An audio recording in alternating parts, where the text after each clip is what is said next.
এইভাবে আপনার দেশকে পুরোপুরিভাবে ভারতের কাছে একেবারে জিম্মি করে দিচ্ছে। আপনার সীমান্তে হত্যা হচ্ছে প্রতিদিন, গতকালও হত্যা হয়েছে।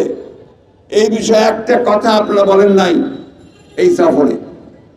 আমাদের সরাসরি প্রশ্ন আপনাদের কাছে যে কোন পৃথিবীতে কোন দেশ আছে বন্ধু দেশ, একেবারে এত বন্ধু সম্পর্ক দেখে আপনার স্বামী স্ত্রীর মতো, তাহলে কোন দেশ আছে বলেন যে তার বর্ডারে বন্ধুরা গুলি করে হত্যা করে আমাদের নাগরিককে?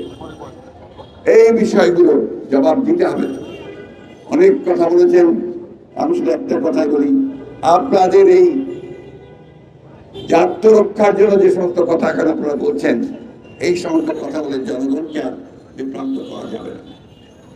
দেশের বেগম খালেদা জিয়াকে কেন বন্ধ করে রেখেছেন? যদি কিছুই সমস্যা না থাকে তার থেকে মুক্তি দেন।